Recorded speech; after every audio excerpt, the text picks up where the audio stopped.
Britain has the greatest number of unmarried teenage mothers in the world. That's what the teenagers want, to have babies. I wanted a baby at young, and I had one, so... There are 100,000 teenage pregnancies in the UK every year. When I lost my virginity, I was chuffed, because I'd go around saying, I've lost mine, have you lost yours? Our teenage pregnancy rate is twice as high as Germany's, 4 times as high as France. When I walk down the street, people look at you and say, they're little tarts, what have they got babies for? To me, there's nothing wrong with having children when you're a lot younger. You've got to play your roles as mum and dad, you know, because he's here now and he relies heavily on you to take that role. He can't do anything for himself. How do you stop a girl or a boy from having sex with each other? Unless you're there 24/7, you can't be.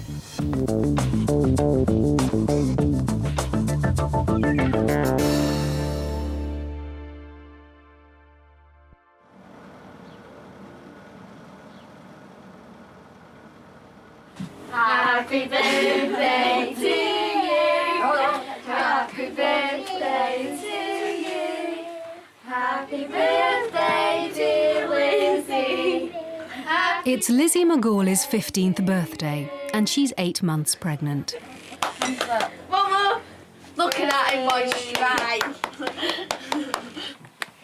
Her sister Charlene is 16. She's 6 months pregnant. Their mother Julie is 34. And as well as her 2 older daughters, there's 14-year-old Vicky, Heather, who's 11, and 5-year-old Julianne. And no swearing as well, Julianne. No.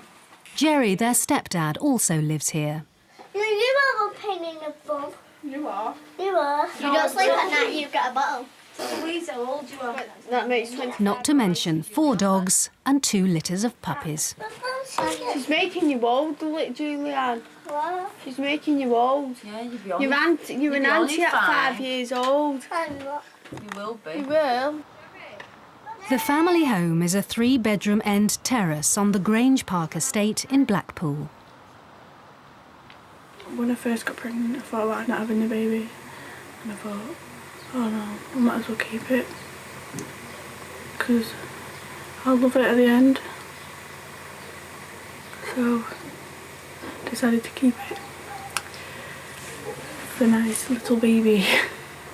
Well, I tried to have a baby at 14 because my little sister is 5 now, and when my mum had her and that, I was like looking after her, and it was just a baby around all the time, and I think that's what drove me to have a baby, because I wanted to look after one, and I wanted to take the responsibility of having a baby. Both girls have steady boyfriends who are looking forward to fatherhood. Lizzie's boyfriend Don is 17, Charlene's boyfriend David is 22. When I told David, he just, I don't know, he was just over the moon really. He was more excited than me. Saying, yeah. Have you got any concerns, any worries, both of you, about how your life's going to change? Not really. I'm just loving it minute by minute. I'm just excited. Can't wait. Yeah. I'm loving it. I am. It's the best thing that's ever happened in my life.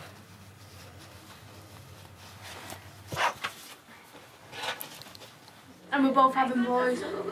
What's And it's now It's just the way. Yeah. I'm sorry, I just think that's a girl. When Lizzy was... Charlene's pregnancy was planned, Lizzie's wasn't. And she's been pregnant before, when she was 13. I had a suspicion because I didn't come on my periods for a month. So my mum took me to the doctors and we found out I was. But then I had a miscarriage. When I got pregnant the second time, it happened again. I didn't come on my periods again for another month. So mum took me back to the doctors and said I was pregnant again. What did you think, Dawn, when Lizzy got pregnant? Don't know. I just thought this is not right. That's it. I was scared and everything at first, but now, I'm not bothered anymore. Just think it's right now. I don't feel like it's a big deal for me to get pregnant because there is a lot of other girls that are younger than me that are getting pregnant.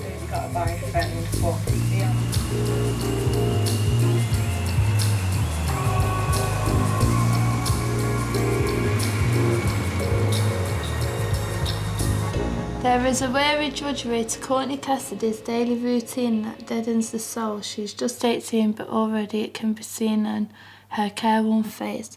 She shows a resigned acceptance of lot in life. Meet Courtney Cassidy, who's already enjoyed her 15 minutes of fame. Her story, 3 children with 3 different fathers by the age of 17. I never thought it was a big thing. I thought there was loads of people out there like me. I never thought it'd ever become like that, never. There are lots of girls in her situation, but not many as defiant as Courtney. I wouldn't go and tell no one I'm sorry for anything, so I'm not the only teenage girl who's claiming benefits. I've been on them for 2 years. Most women out there have been on them their life. Courtney was 14 when she decided she was ready to become a mother. I wanted a baby since I was younger, but I wanted a career first and then have babies. But then my sister had a baby and I wanted a baby of my own. I met Lena's dad at school. I started going out with him secretly. I used to meet him behind the ball court, and then I thought I fell in love with him. We was always together every day. He didn't know that I was planning to have a baby with him. I told him I was on a pill, so he didn't know nothing about it. Courtney's plan worked, and soon she was expecting. Even when I was pregnant, I was denying it, weren't I? Because I asked Courtney. You get a mother's instinct. I asked my daughter, are you pregnant? And it used to turn into arguments. That she wasn't having sex and that. I asked her to let me take her doctors and things like that, let me just see. Julie wasn't ready to be a grandmother. She'd been a teenage mum herself, with 4 children by 4 different fathers. Didn't want me to have Lena at that age. Did you? No. No, I didn't. I asked her to abort. Lena Lee was born in May 2001. I was in labour with her for 9 hours, 10 minutes. And I had gas in her, and it was the best time in my life. It was wicked, I loved it. I thought, yes, I've got what I've wanted. And I was excited. But her 16-year-old boyfriend wasn't prepared for fatherhood. Well, we had an argument because I wanted to go and watch my friend get an award from school. He didn't want to watch Lena. We had a bit of a scuffle, and I left that day. And we've never been together since. She was 2 weeks old when we split up. When Lena was born, I already predicted that she'd be left on her own with that baby. Because it does happen. A lot. And she was. A few weeks later, it was time for a night out with the girls. After I had Lena Lee, my mum looked after her one weekend when I went out with all my friends to celebrate the birth of Lena. I was all partying and everything. I met some lad who was quite looking all right, and that took him home. We did what we did, and obviously I fell pregnant with Lennon. Courtney now had 2 children under the age of 2 to care for. Hey, do you look nice? It was quite hard at the time of having them both together, but you get into a routine of doing things yourself. I never thought I'd find another person who was roughly around my age to bring 2 babies up that weren't then. I never thought I'd be in another relationship. But 2 weeks after Lennon's birth, she met John. I seen this really nice boy outside McDonald's. I went over and spoke to him. He come back to mine. We slept together that night. And 3 months later, Courtney found she was pregnant again. It was the best birth I'd had. Most painful, but the best birth because I had him supporting me. He weren't just there to watch his baby being born, he was there for me. Leighton was John's first child, but he became father to all 3. He's the best father anyone could ask for. He's like a kid himself. He'll play with them, take them out, buy them sweets, do anything with them. But while we were filming, John and Courtney had a row, and he left home taking baby Leighton with him. You can't rely on any man. They're all the same in my house. Well, the ones I've had, they've all been the same, so... Apart from John, he was a bit different. Yeah, you can never trust men. Don't bother me being on my own. I prefer it. A month later, John's back. Like every family, it's not perfect. We always have arguments. Everyone has arguments. There's no perfect relationship in the world. But at the end of the day, if we were in a race, then we'd probably win it because we're that strong. We have had ups and downs. It's been hard work with having 3 children and having a good relationship. We've both got to start growing up a little bit. You know, start getting our own house, getting a mortgage, car. You know, just normal things. I just start going on holiday. Yeah, building our lives up. I don't think my daughter's got a life at the moment. She's just existing. Yeah, it was my daughter's choice to go ahead and have 3 children. But I wanted a lot better for Courtney. And it's all right people calling me, well, where was I when Courtney was getting pregnant all these times? I was there, but I couldn't be with her 24/7, and you can't stop your kids, no matter what walk of life. It happens. I tried to be mum and dad, but you can't. I tried my best with them and... We were spoiled. Ruined.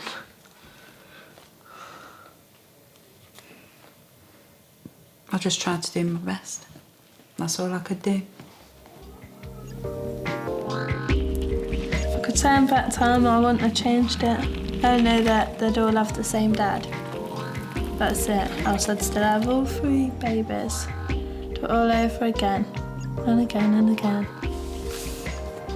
I still want babies, want one more. Soon.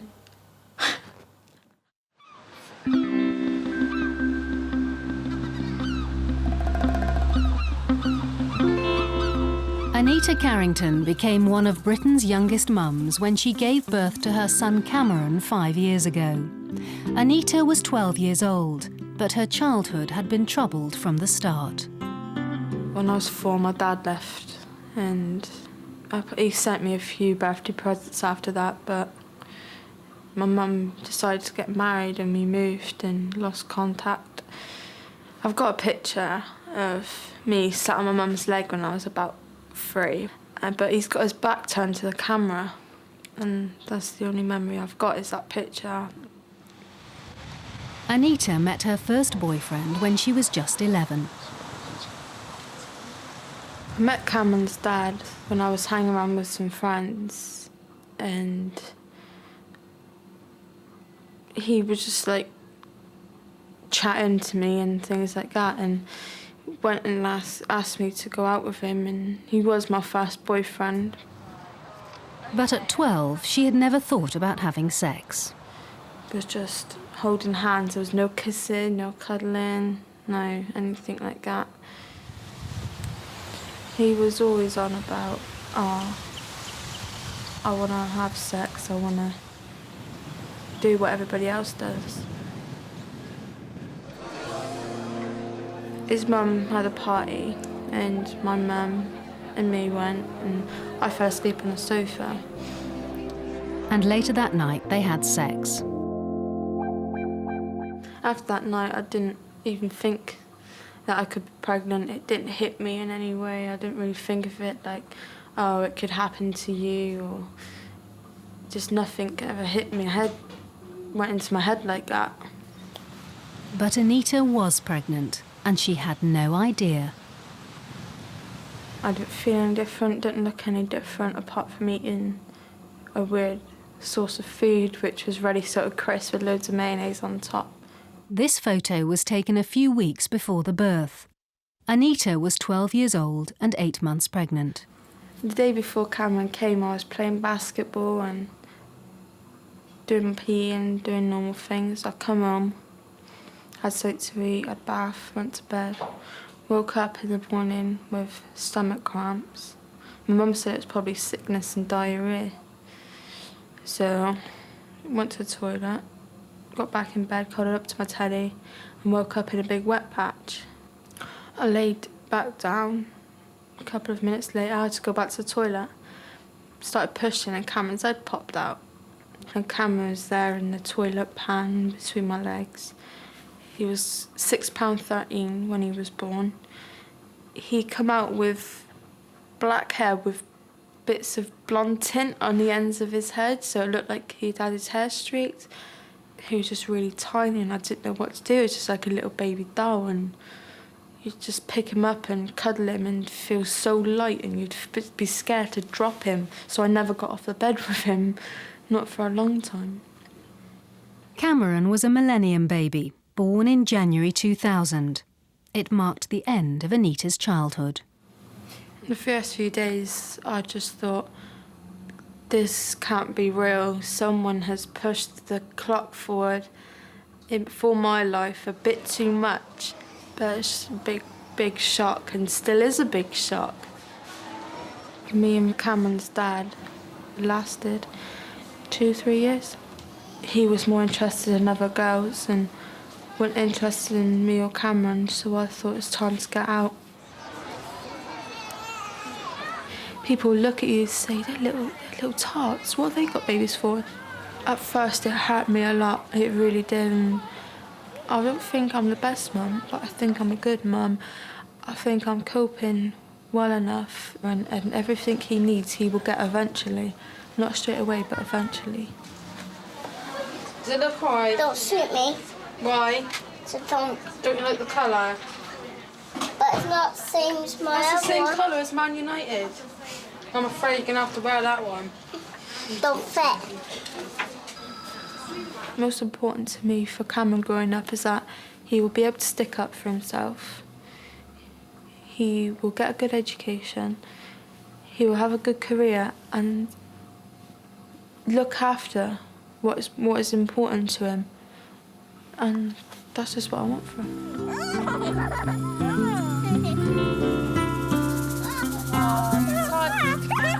And now Anita's got a new boyfriend.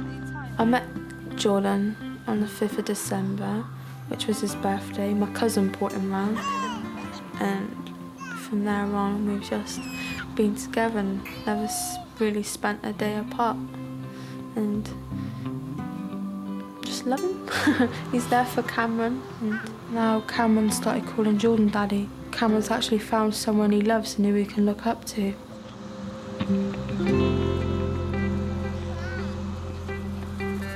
I don't change anything about my life. Cameron's just the best thing that's ever happened to me, and I won't change him for the world, even if he's a pain in the butt. School's out for Lizzy McGawley. She won't be coming back here until after her baby's born. It's due in a week's time. It's the last day today, which is really good, so I don't have to get up anymore. So when I come back in September, I'll be a mum. It'll get boring now, because there's nothing to do. Lizzy's sister Charlene left school earlier this year. She's now 7 months pregnant, and for her, it's starting to drag. The pain, yep, and the back pain, and trying to get up and trying to get clothes on. And socks, especially socks. I've got the worst stretch marks, and I've got the worst swollen ankles and feet.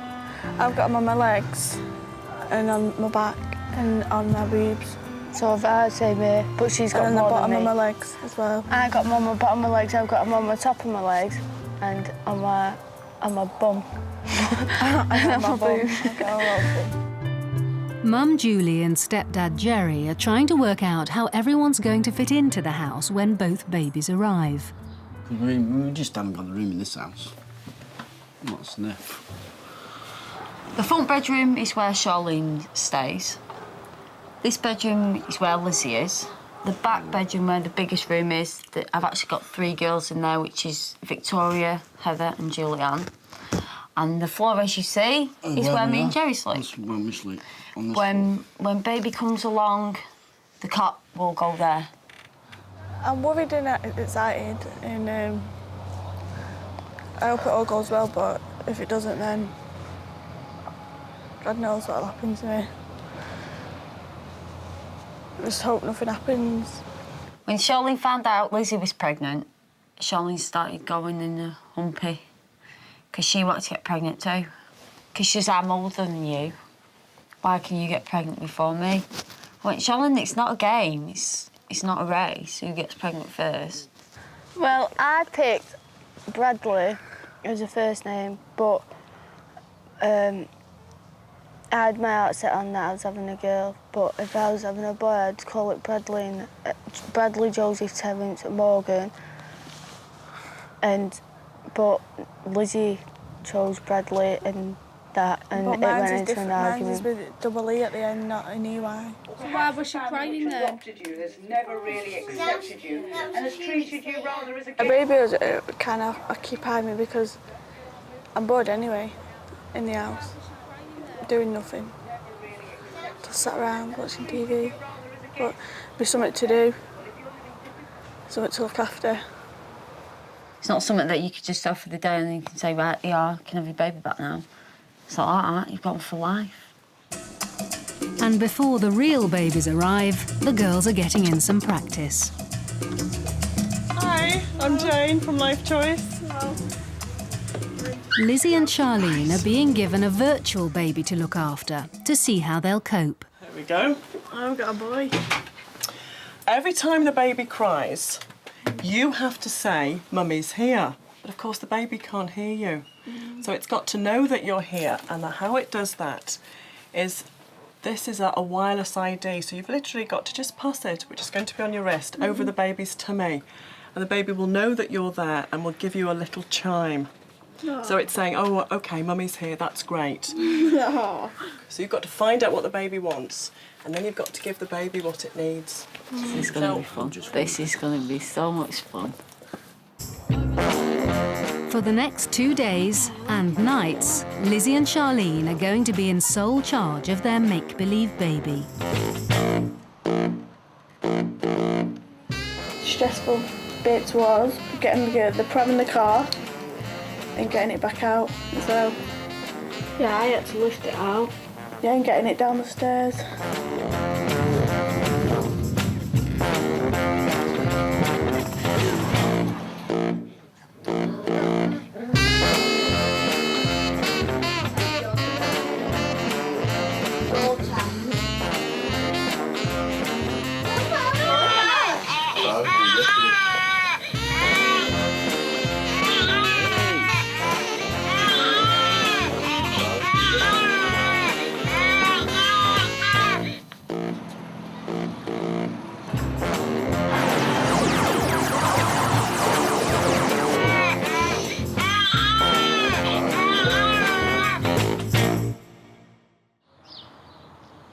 It was bad because it woke up about 4 or 5 times in the night. Somebody would wake up David.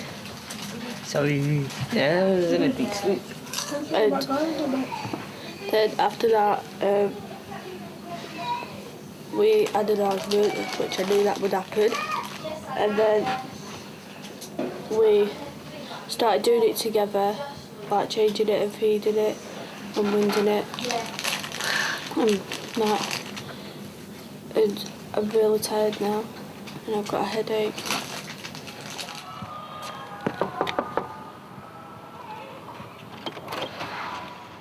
Hi, it's Jane. Hello. How are you feeling today? Well, I'm very well. How are you lot? All right. You're right. Yeah. But, okay, shall we see how you did? Now, you've had an ID each. Right, so the control unit is going to give me the information about how well you've all taken care of the baby. And with this control unit, we can also determine what time, if there was any hassle, any problems, what time and what day it took place. So we can probably pinpoint who did what. So let's have a look.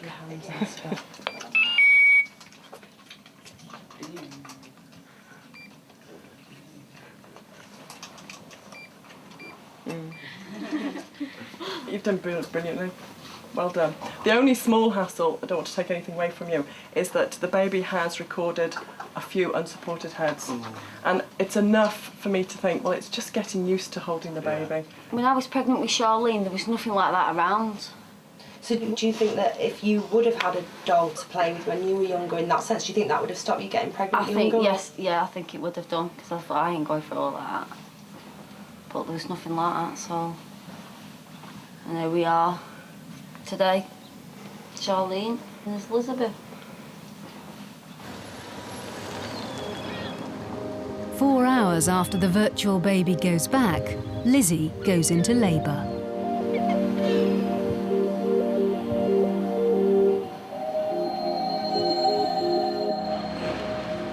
Father-to-be Don is steering well clear for now. We're bored, having a fag. Been here since... Been here for about 2 hours, 2 hours and a half, something like Got that. here about 6 o'clock, I think. You got here about 6 o'clock, weren't it? Yeah. And getting butterflies still. I'm just waiting now. See what they got to say. Hey, Parachute. How far? Yeah, down. Centimetres, 3 centimetres dilated, something. Gonna be a long night. I know. 11 hours on and Lizzy's still in labour. Charlene's been here the whole time.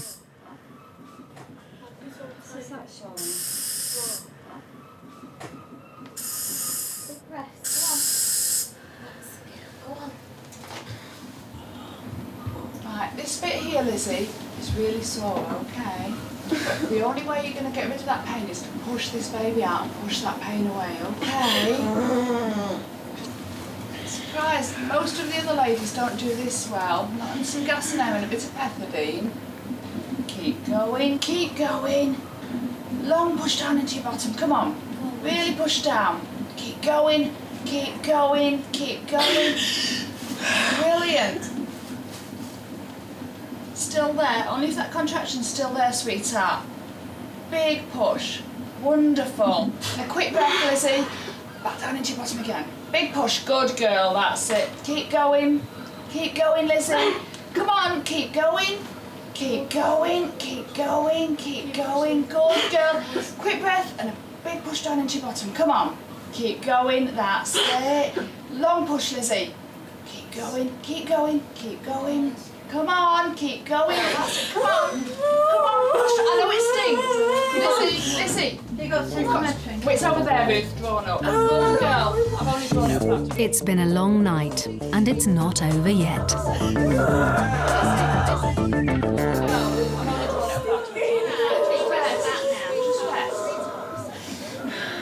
All right, come on. Really push down into your bottom now. Just push right down into your bottom. Keep going. 15-year-old Lizzy McGawley has been in labour for nearly 14 hours. Her sister Charlene, who's 16, is also pregnant and due to give birth in 2 months. Good girl. Good. Good. And a pan. Okay, little push, darling. Right. Whoa. Right, now I want you to just stay there, not do anything. Lizzy and Charlene's boyfriends, David and Don, are staying out of the way. The contraction. Big push down into your bottom. Good girl. There you go. There's your baby. Okay. Oh, I see. It is a boy. Oh. Well done. Boy, Mum. Well done. Thanks, Mum. Well done.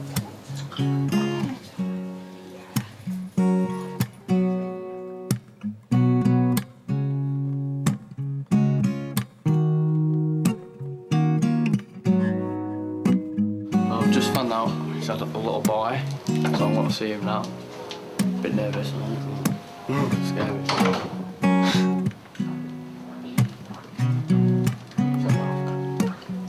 Yeah.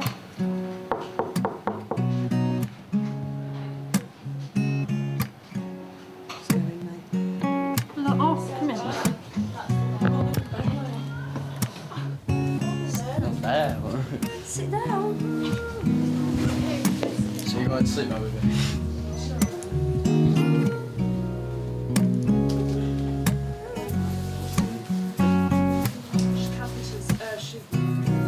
He's not got ginger hair. Yes. Yeah, Yeah, it says the light if you look proper. Hello. I don't really know what to think. So, it's my head's blank. I'm not thinking. Oh, I see. Cute, innit?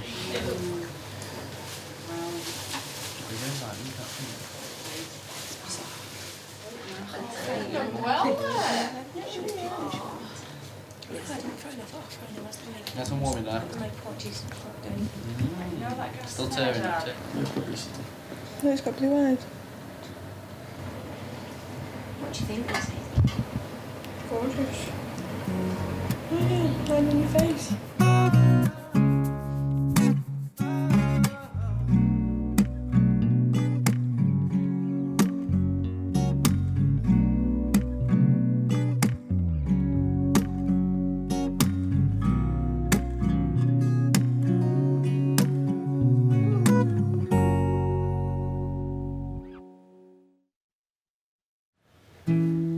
Becoming a father to twins is a challenge for anyone, but coping with 2 newborns when you've only just become a teenager is hard to imagine. Well, it took me about a year to get used to the fact that I've got 2 kids, because I just thought it was my 2 nieces or something like that. But it took me about a year for it to dawn on me that, yeah, I've got 2 kids.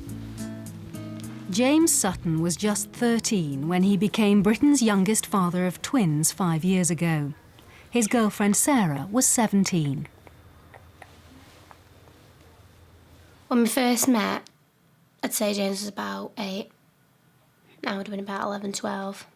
When we first got together though, because that was just as friends, when we first actually got together he was about 11, 12. First time I seen him was when he come out his top window in his house. And I just thought, I am going out of his brother, but he's a lot more better good looking. So I thought, I'm going to have a bit of that. I'm going to get rid of his brother and go for that. So me and Richard had an argument and I got rid of his brother and decided, right, that's it. So I told all my mates, I was like, I want him. So they dared me to go with him and I thought, this is it. So I went with him. And then a week later, we ended up going out. So I got what I wanted. My mates and all that were talking about sex. Yeah, I've done this with this girl, I've done that with that girl. And I felt left out sort of thing, but I didn't really want to do it. But because I was too scared at the time and all. And my mates in school saying, well, I've done it, why haven't you done it? Everyone wanted to go out and do it. Someone wanted to be the first one. Her mates dared Sarah to sleep with me, and my mates dared me to sleep with Sarah.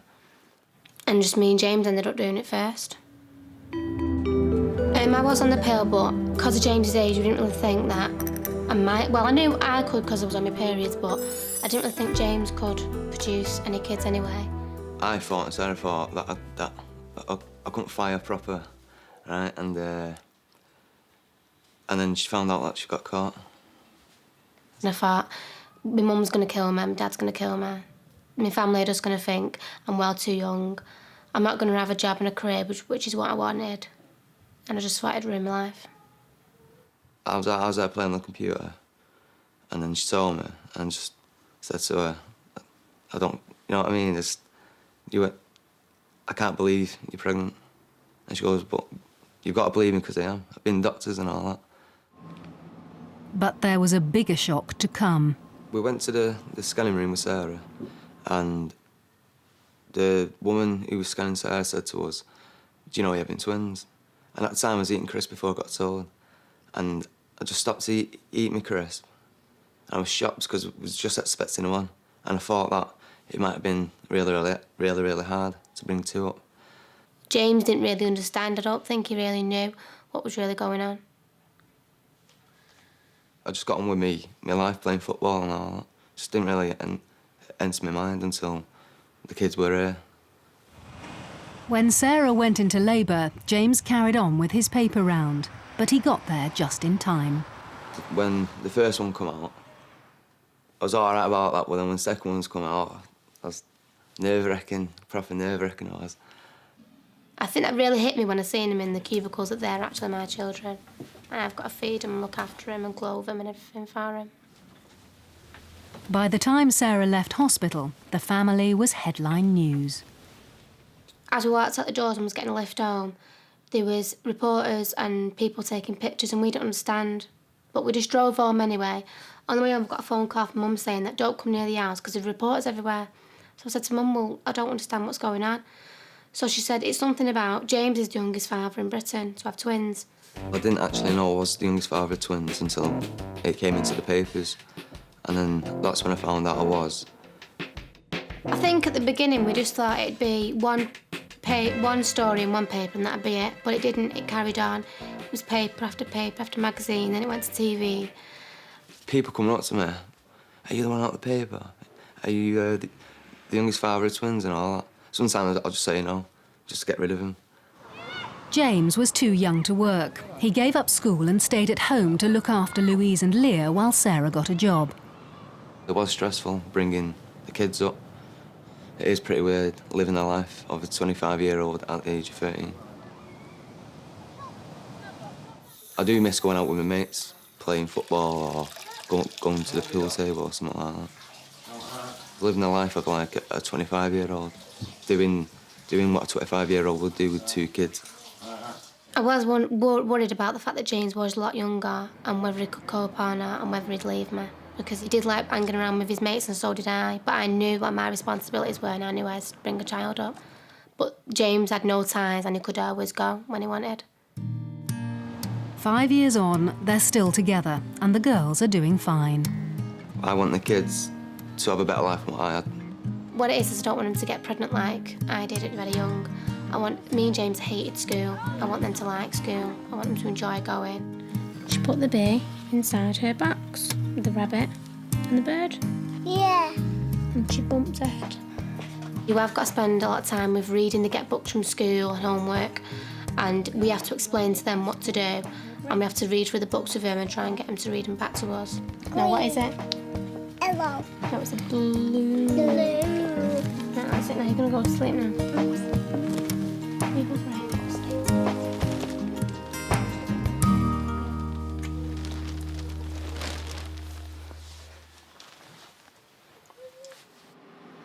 And James and Sarah are expecting their third baby.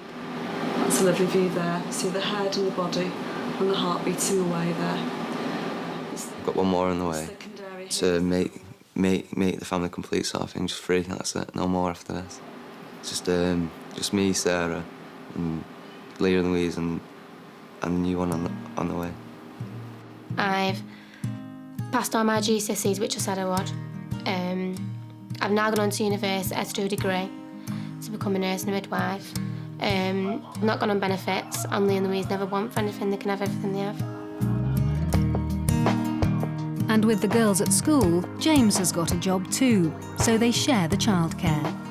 At the end of the day, we've proved a lot of people wrong, and we are still together, me and James, and we have brought Leah and Louise up well.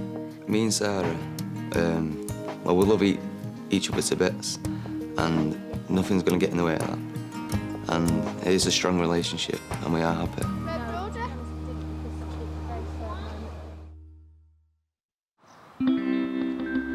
Back Back in Blackpool, Lizzy's getting a visit from her midwife. How often is he up in the night? My mum watches him just downstairs. She said he's not up that much. But the night shift is taking its toll on Lizzy's mum. Doing it, having the baby right early hours of the morning is so tiring, but especially when I've got other children at home as well and I have to be with my daughter and I find it hard. I'm doing it so far, but I think it's catching me now. So you're not doing any night feeds? No, just in the day. And how that's going to happen Mother when... hen, she just likes to take over all the time. Who, Charlene? Yeah. I don't get to check. I've only changed him once since he's come from the hospital. She's been changing him. What about when your baby comes?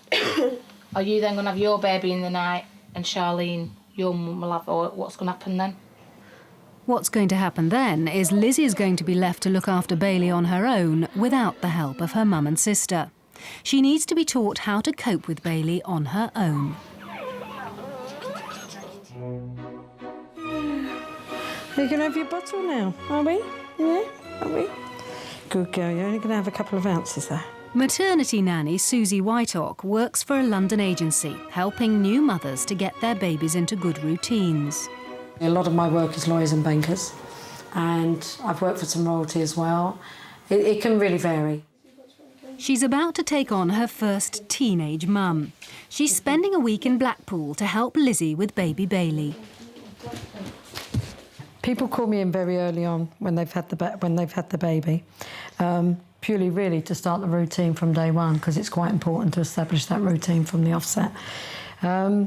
And as I say, it's really important because it's not only gives mum confidence as well that baby's into a good routine, she knows what she's doing, and you know, baby's happy and contented, and they do thrive on that routine. And it doesn't take long to establish a new baby's routine. But there's more to motherhood than just that. Looking at the video, you not telling me that Liz was the mum, I would think Charlene was the mum. Now, watching more of it, all I see is Charlene mothering the baby, looking at it intensively, you know, really sort of, you know, longingly, and whereas Lizzie's looking like, you know, fed up with it, and also not forgetting that she's still a child herself. This is a family where there aren't many rules, but that is all about to change. When I go into a household, it's nice to have it calm, and it's orderly because you've got to work in that routine.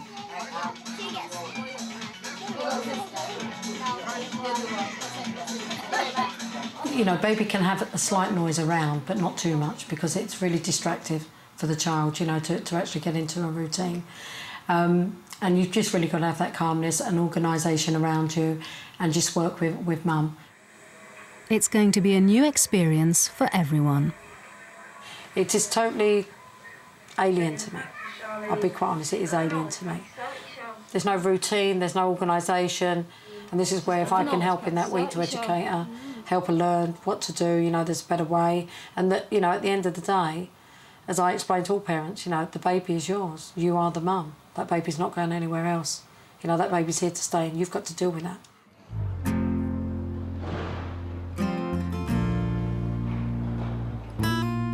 "15-year-old Lizzy McGawley has been home with her baby Bailey for 5 weeks. But she's spent hardly any time with him on her own. Her mum and sister have taken over. But Charlene will soon have her own baby to look after. Maternity nanny Susie Whiteock is spending a week with Lizzy, helping to get Bailey sleeping through the night. A routine has to be established in the house.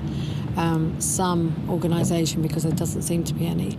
I mean, I'm going to observe and watch carefully and make my observations, and I think perhaps they do the same. I think as my role, I think they're unsure of what my role is. So that would be quite new to them today. Thank you. Thank you very much. Good luck. Thank you.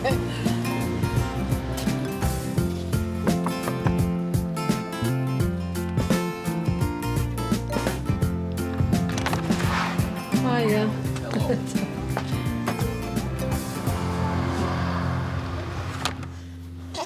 Hello.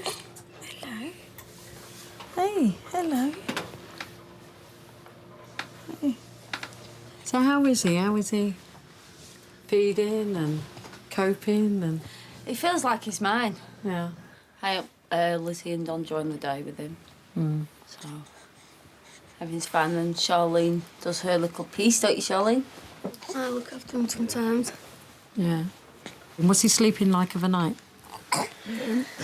Not very good. Not very good.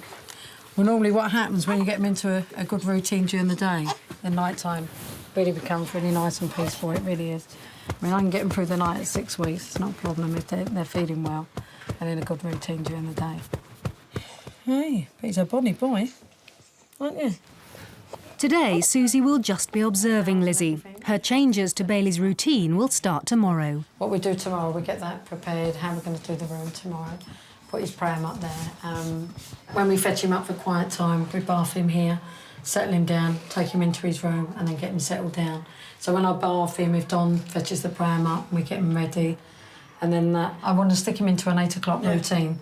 So if I start him at 8 and then I'll do 4 hours, 4 hours, and then work him in. To get Bailey sleeping through the night, his new routine must be stuck to during the day. From now on, Lizzy and Don need to follow Susie's instructions closely, without any interference from the rest of the family. You know, we're going to try and be here by 8 tomorrow, just to get the routine started. I'm going to try and work closely with Lizzy and Don and get them in and work with them and just, you know, as the day goes. And the priorities are going to be is getting the baby into a routine. I'm going to work towards bathing, putting him down to sleep, setting his day routine as well, sleeping pattern and things like that. So, OK, then, well, it was lovely meeting you and spending some time with you. And see you all tomorrow. Bye. Her observation day over, Susie's confident she can get results. Realistically, I have a week and I feel that I can achieve quite a bit in that week. So I think there's got to be a little bit of give and take and a bit of respect and to stand back and let Lizzy come forward as a mum. And, you know, I'd like to see how Lizzy performs this week with the baby. It's the first day of the new routine. Susie's asked Lizzy and Don to be up and dressed for the 8 o'clock feed, which is a lot earlier than they're used to.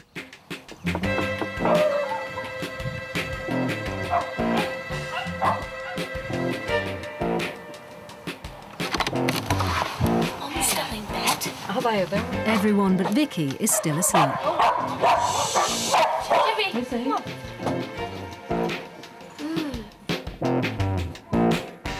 20 minutes later, Lizzy appears. It's all right, the dog rolling me up. How are you? Yeah. How was the night? Yeah, I woke up twice. Woke up twice? Yeah. Why's Mum asleep? Be careful, Dad. You're right, you've got something on your feet. When was the last time you fed him? Before 6. Just before 6. OK, bless him. At the top of Susie's to-do list is hygiene. I've washed up now, and what I've done is I've scrubbed this out and put boiling water on that, and I've rinsed the bottle from the solution that you've got for the steriliser, because that has to be thoroughly rinsed with boiled water and then drained out, and then the bottle's made. I've boiled the kettle. I've let that stand now, because you mustn't reboil it. And what I've done is I'm going to fill that with hot water and let it cool it down. And then I'm going to prepare the feed. But what I'm going to do in the course of the day is prepare the feeds, the bottles. And that's why we need a section here to keep the bottles separate from anything else. So once they're made up, they can't be touched. But her advice is falling on deaf ears. So, Don, I was just going to say, so how have you been normally doing them? 8 in the night helps bottle. Yeah, but Mum told us to put 4 in and 5 water.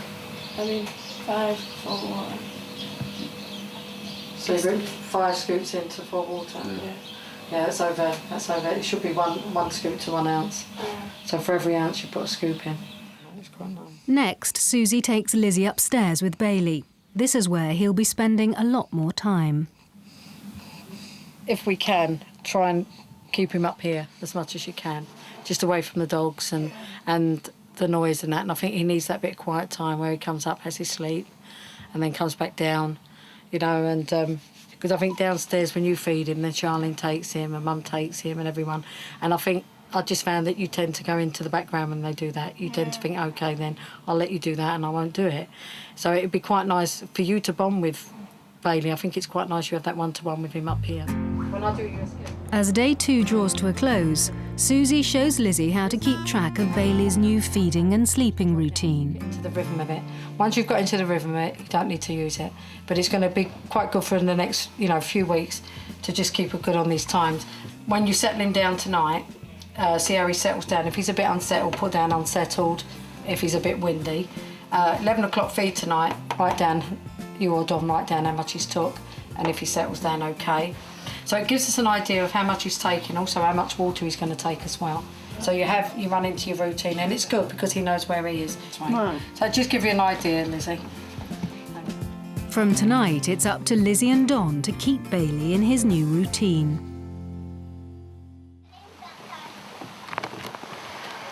Morning. Morning, Heaven. Next day, Susie's back to see if Lizzy's been following her instructions. Older sister Charlene's up, but there's no sign of Lizzy. Lizzy.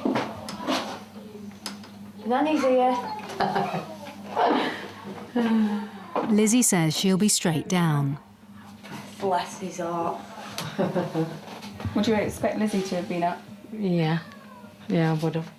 I'm just waiting to see if he's been fed at 8 because I don't think he has. Yeah, I'll come in. Lizzy didn't understand Susie's instructions. When Bailey woke up at 3 a.m, she made him wait an hour for his bottle. I woke up an hour twice before his feed.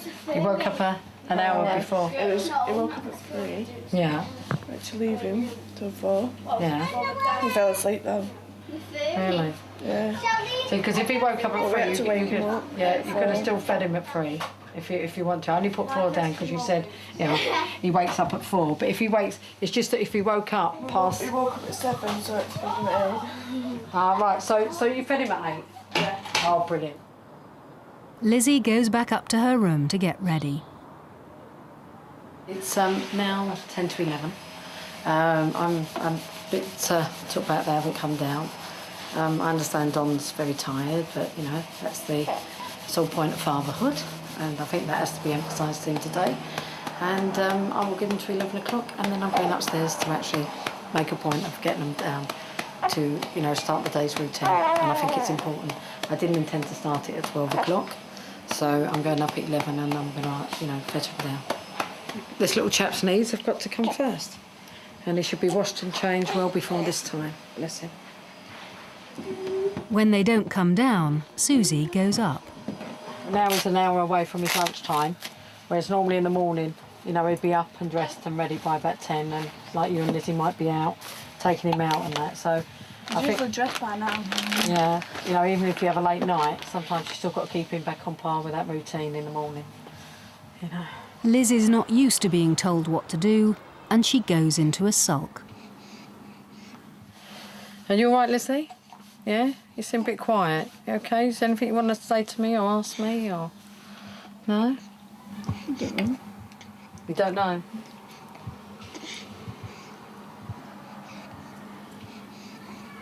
You are Bailey's mum, and this is why it's important today that, you take an active role. Because you remember you were saying like everyone took over Bailey, and you wanted that bit of time with him, didn't you? And this is one way of you, getting close with him and taking on that responsibility as mum. You've got to play your roles as mum and dad, because he's here now and he relies heavily on you to take that role. He can't do anything for himself. And that's why it's important to keep to the times. Like today, we're sort of trying to get everything and he's screaming for his feed, but he's got to be stuck to his times. The pep talk seems to work, and for the next few days, Lizzy and Don stick to the routine and start to enjoy caring for their son.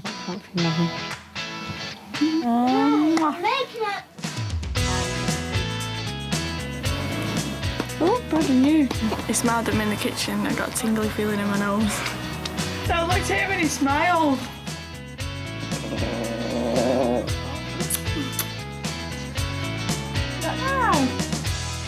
What's doing? Do you know what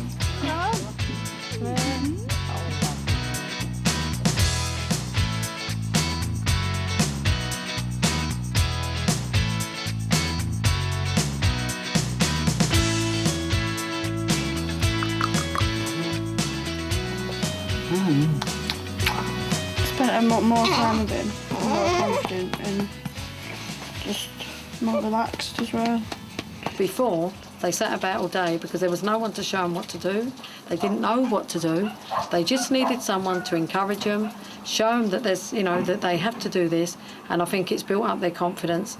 And it will, as time goes on, when they continue the programme, which I hope they do, their confidence will be in leaps and bounds.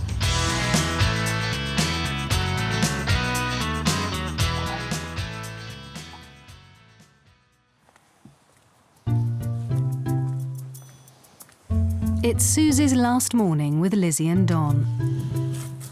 Well, it's day 5 now, and it's just after 8 o'clock. And they should be feeding baby by now, so they should be up and ready for me.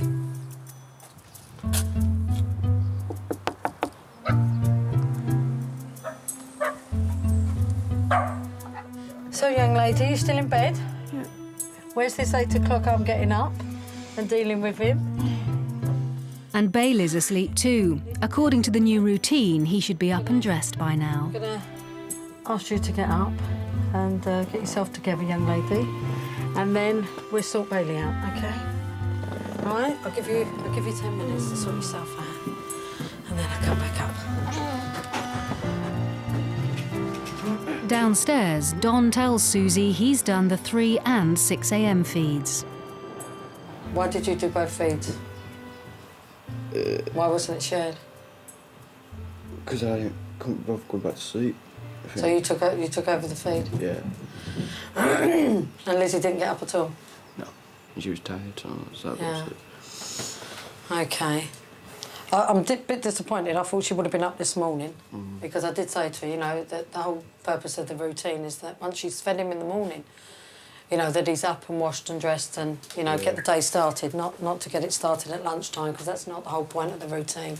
But, you know, she's also got to understand that she's Bailey's mum and I know you're pretty good and you really are on Anne's dad, but she's got to take her responsibility as well. It's no good saying, all right, well, you have a sleep and I'll do both of the feeds. You've got to make her do it, Don. You know? I know it's hard, but you've got to make her do it. I'm going to give her another 5 minutes and I'm going up. I know you're tired, but you're still a mum and you've really got to take it in turns and get up. I mean, he's fast asleep now and it's just going to mess him up for the morning because by the time we get him up now, it's 8:20. He should have been washed and changed. And so what I'm going to do is I'm going to ask you to go and get ready and I'm going to put him on the bed and start him off, OK? All right, and I'll let you go and then we have a chat when you're back again. It's Susie's first time teaching teenagers the art of parenthood, and it's proved to be harder than she ever imagined. Hey,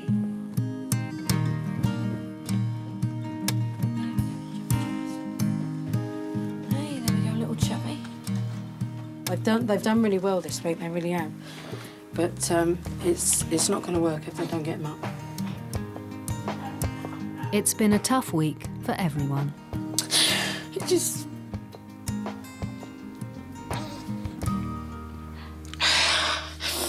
It's a dear little soul, but...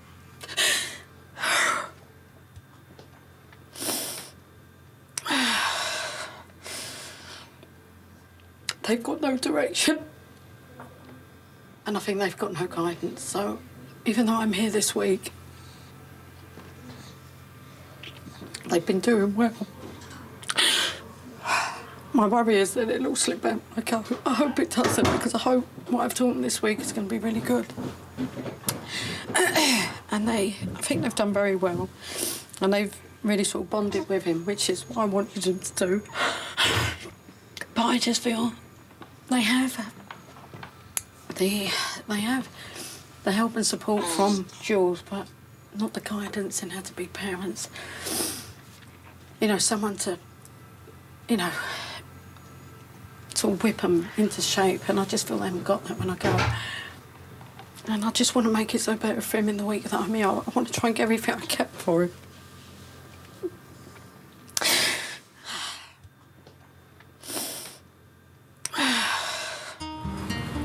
The rest of the day is spent trying to get back on track.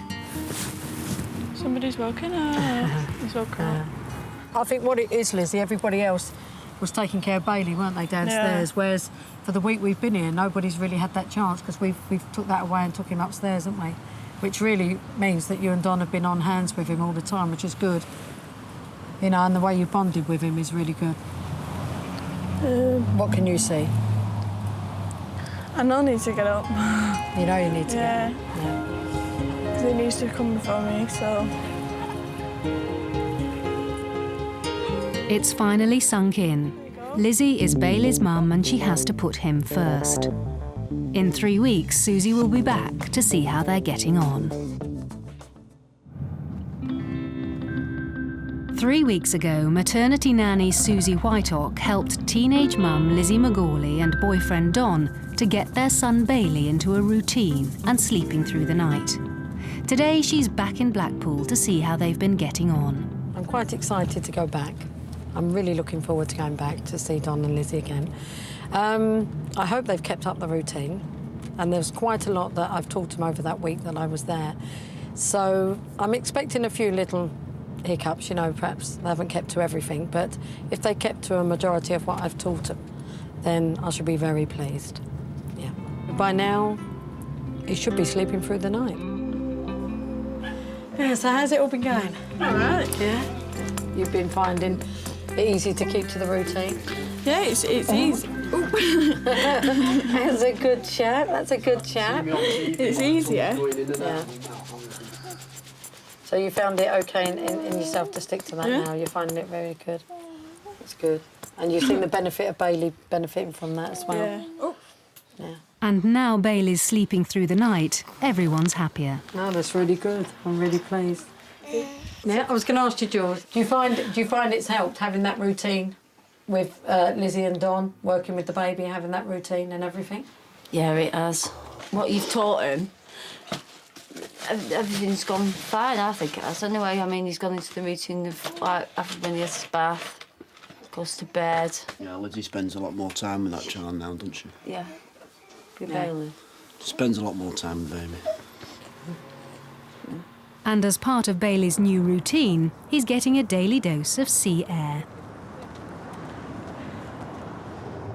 Well, at first it was quite hard with you telling us what to do, doing with Bailey, washing him. Did you resent that at first, when I first came in? At first I didn't, but afterwards then I just started to get used to it. Yeah. But after when you left it started to get easier. Yeah. What you're showing us and what to do with the bottles and bathing him, bed and feeding And as you him. both said, the tasks were a lot easier once you got into that routine, wasn't it? Yeah. No, well, I think you and Don have done really well. I mean, what you had to cope with that first week was quite a lot to take in, and you'll learn more as time goes on. What do you feel the future holds now for you? For you and Don and baby? I want to go to college and do childcare. And just get a good job, get him into school. And with Lizzy looking after Bailey, Don's found a job. We've come closer since Bailey's been born. Hopefully me and Don stay together for Bailey's sake. Yeah. I feel he supports you quite a bit, which is nice to see, because you're both so young, and it's nice to see him, you know, really taking responsibility on and working with you and supporting you. So, but no, I'm really, really pleased. Really am. With Susie's help, Lizzie's getting the hang of motherhood. But for her 16-year-old sister Charlene, the journey's just about to begin. Go on, right down into your bum, Charlene. Come on. It's 6 a.m. and she's in the last stages of labour. Your bottom, go on. Use all of it. Yeah. That's it. That's brilliant. Come on, right down into your bottom. Go on, right into your bottom. Her boyfriend David hasn't left her side.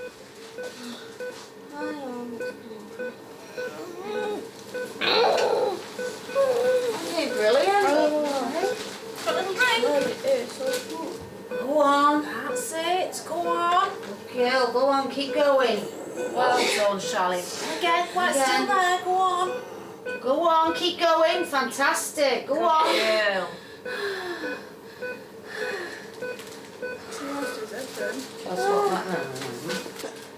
Go on, Charlene, keep it going. Go on. Go on, good girl. And more. And again, go on. Come on, Oh, go on, keep going. Keep going. Now go. Home. Home. Home. Good girl. Well done. Hello, baby. Oh. What time are we? 18 minutes past. It is a boy.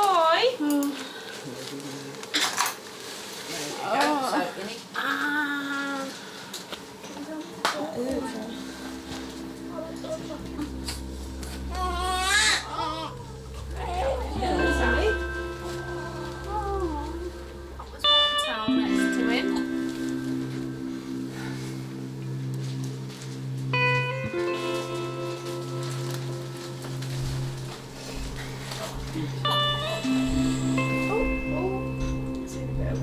Oh, he doesn't like that.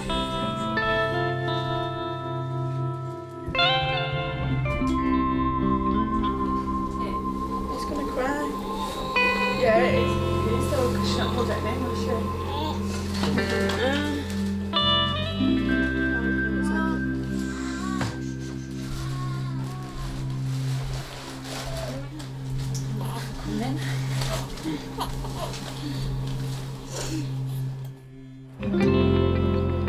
A week later, and both sisters are home with their babies. Put it up a bit because they'll get wind. Sometimes he proper gulps it down and he's like... and he can't breathe. It is weird that me and Charlie's had a baby. With us being sisters, if she needs advice, she'll just ask me. Or if you need it. Or if I need it, I'll ask Charlene. Oh, brilliant. She's bringing her baby into the world. It's a big thing though, isn't it? It's the best thing, really.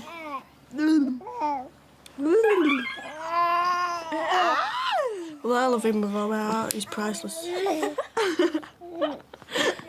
Oh, dang it.